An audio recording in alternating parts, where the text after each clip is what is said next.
So YouTube has gone and added another wacky AI tool for us to use. This bad boy just spits out entire video ideas, complete with outlines and ugly AI thumbnails that all just kinda look the same for the entire video. Now, just repackaging a bunch of garbage that an AI vomited at me is not something I ever let fly, but I did spend a few minutes with this feature just to see if it could give me anything to work with. And as I expected, most of the results are just slop. From the absolutely absurd, all the way to the uninspired. Yeah, what if? What if we just threw the entire cartridge at him? There's also this brainstorming widget which I tried to use, but it seemed to be a bit too prudish for brainstorming anything off of my best ideas. I was about to write off this entire feature until, via the miracle of creativity via random number generation, it spit out something interesting. 72 hours in Red Dead Redemption 2. No talking, only fishing. A challenge is undertaken to survive 72 hours in Red Dead Redemption 2, relying solely on fishing for sustenance and avoiding any spoken communication. Okay, robot, I accept your challenge. So here we are. I am once again running my own survival mod, so that lack of eating can kill John. And this time I have set it to drain my health core 3 times per day. And I also wrote another mod to display a 72 in-game hour countdown on the screen at all times, so I don't keep forgetting what day I'm on like the last time I did a week-long challenge in this game. But with all that explained, it's time to go fishing!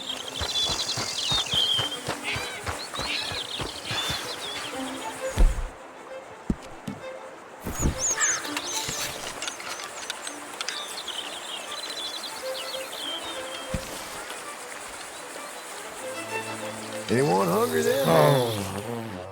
So when I first thought about making this video, my idea was just to keep it shitpost length and end it right here and go, challenge failed, John can't fish without being a motor mouth.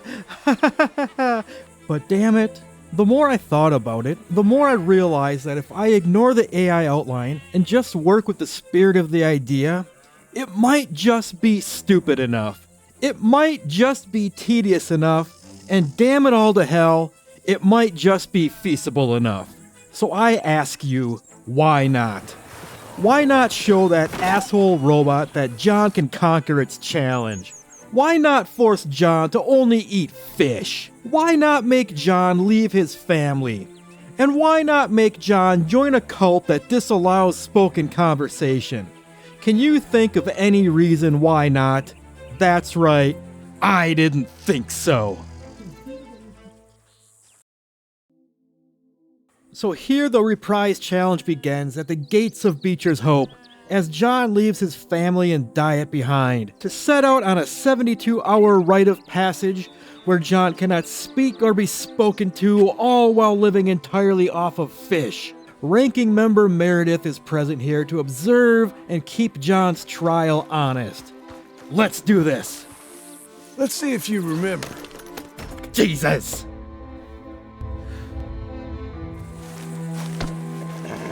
Hey, John!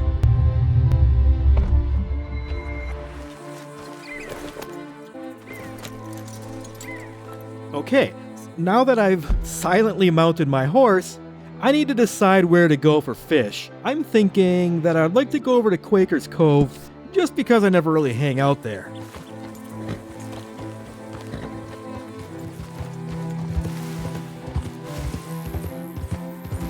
Oh shit, an NPC. We'll just give him a nice wide berth so he won't try to talk to John. Son of a biscuit, he said hello.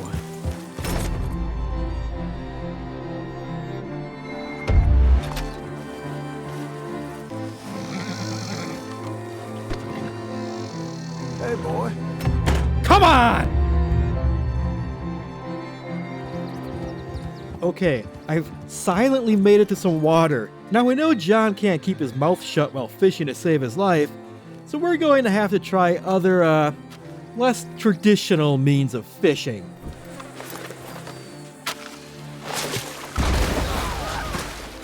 Damn it. Well, John spoke, but I'm guessing, Meredith not surviving the fishing attempt is probably a bigger concern here. Okay.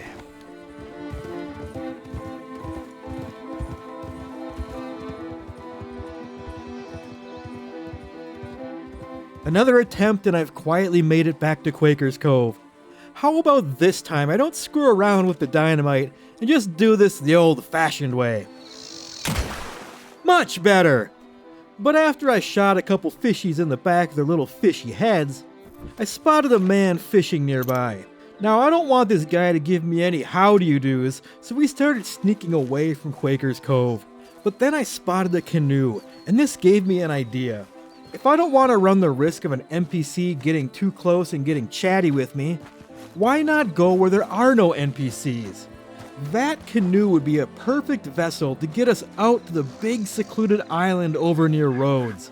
I started heading towards the canoe when a boar just tried to make John talk. Whew. It just missed and John stayed silent. Meredith! Meredith! Oh, what is she doing? Well, it looks like she's gotten a little bit pissy at that boar and has set off to settle the score. Whatever. It was starting to get dark, so I thought I'd set up a campfire and cook the few fish I shot until she decided to return. Will you please take me to my mother now? Meredith! The betrayal! Why?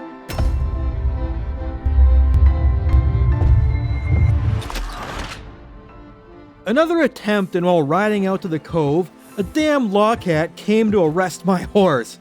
But John, being the silly horse lover that he is, instinctively tried to soothe the horse about the imposing threat. Hey, friend.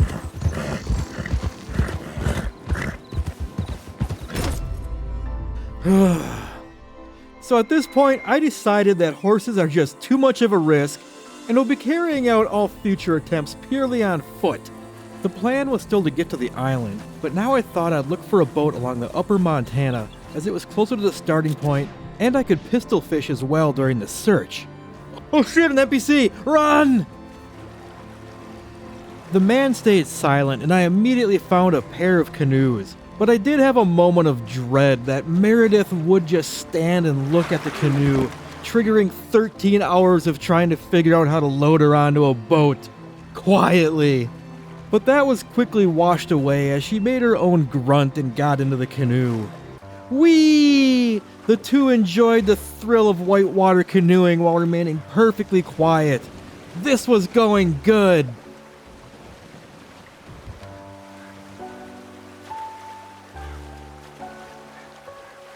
Well, this is embarrassing. I guess they'll need to get out and push.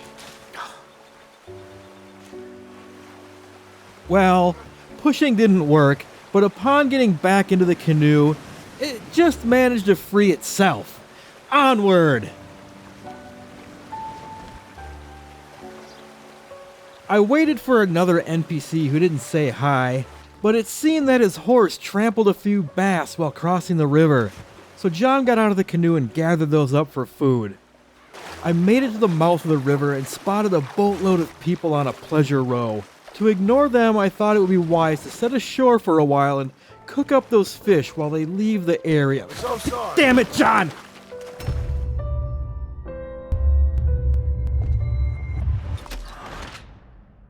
After a face-off with some cowardly wolves, the two made it back to the river.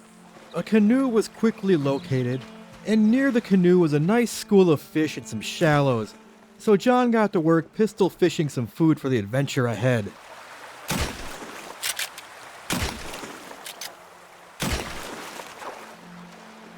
He then set up a campfire and cooked 6 of the fish he had shot. I'm running the lowest tier satchel, so that was all the cooked fish he even had room for. But with a few meals on hand, it was time to once again brave the rapids.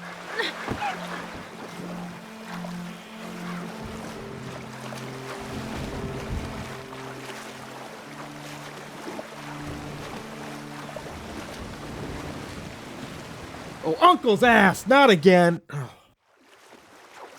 As the sun fell, I made it to the mouth of the river and out onto the open lake. An open lake that I've certainly never been traumatized trying to get a live payload across before. I've never crossed the lake this far north, so I wasn't sure if I'd be encountering any of the magic spots that would just sink the canoe. But I guess only one way to find out.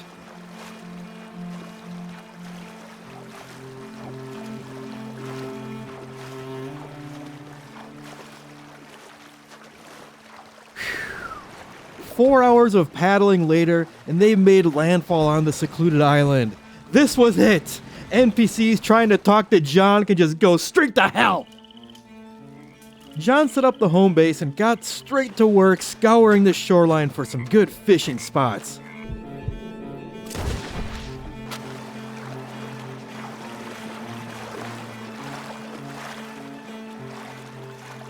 When the sun came up, I took another try at dynamite fishing, this time making sure to use a much larger throw distance.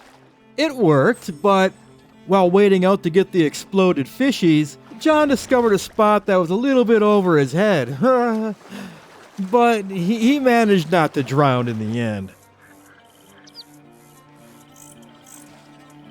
I spent a few more hours pistol fishing around the island shore until this muskrat started chasing John. Now I know well enough that if he bites John's foot, that John will probably swear at it and end this run. So I cowered and fled from that pesky muskrat. But Meredith? Oh no. She must have been getting bored. And for the next half hour or so, she just chased that muskrat around and around in circles.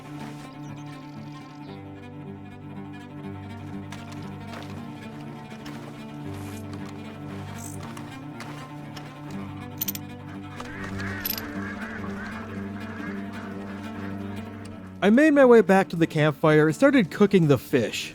So, I've stated in the past that I'm not the biggest fan of survive for X amount of time challenges, as they tend to devolve into playing as safe as possible just to pass the time. And this was already no exception.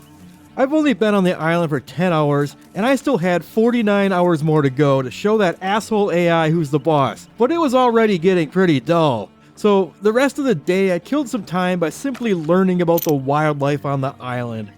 I studied a muskrat.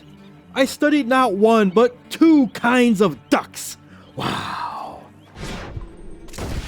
Then damn near ended the run when John started drowning when he tried to collect a bass he had pistol fished.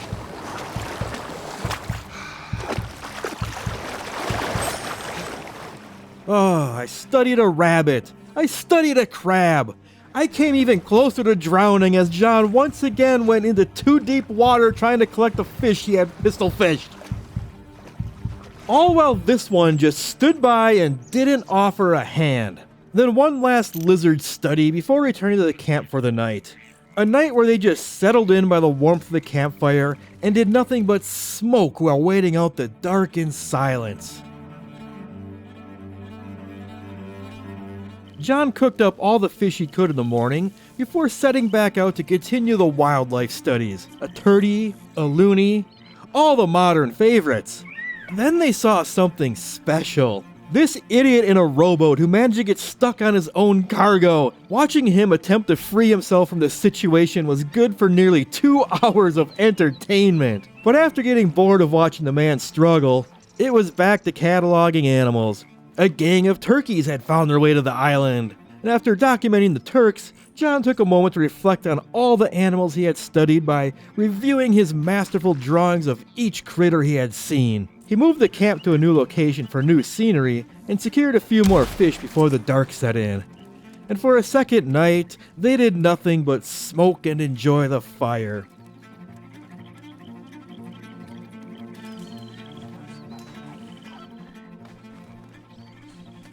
And with only 8 hours to go, I started to play it extra safe.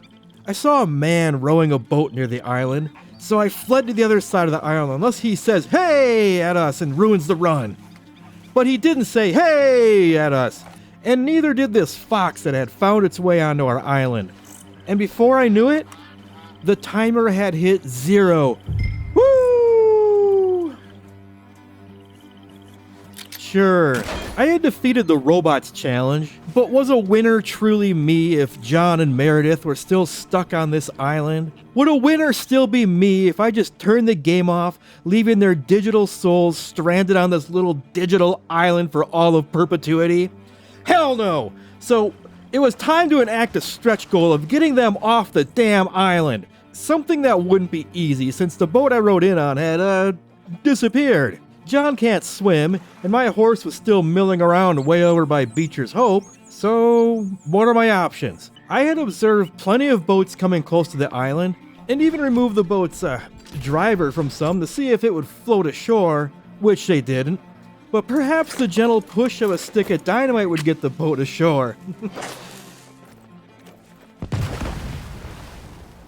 It didn't. So, not sure how many more days they would have to wait until a boat came along that would be close enough to hijack. John got to work cooking up as much fish as he could.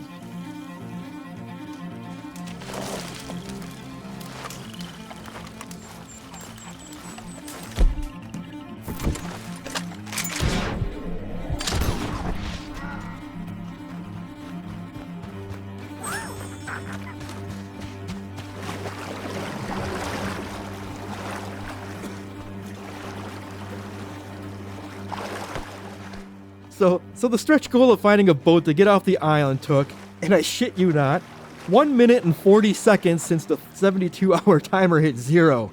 So, I guess I can squeeze in a second stretch goal, yeah! What did Meredith say to me way back when? Will you please take me to my mother now? Okay, fine. We will attempt to get her back to Annisburg while still abiding to the silent rules. And I'm only attempting this once.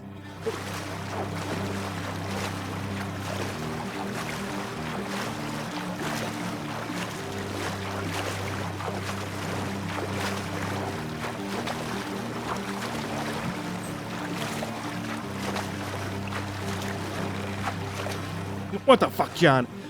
Please don't roll like that. Ah! Ah!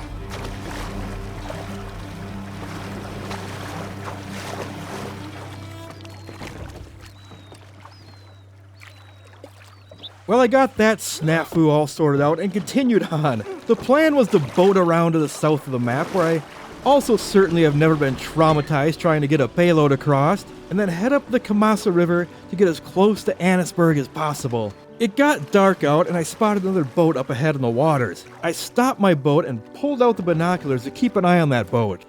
Thanks, Meredith. But while keeping an eye on the original boat, a second boat appeared, and this one is coming right at us! Row! There was some commotion at the mouth of the Kamasa River that I stopped to check out. What is wrong with you, Meredith? We gave them a wide berth, and they never tried to talk to us. I hit a fork in the river and consulted the map. I needed to go left, but to the left there was a low bridge. Would I be able to squeak the canoe underneath it?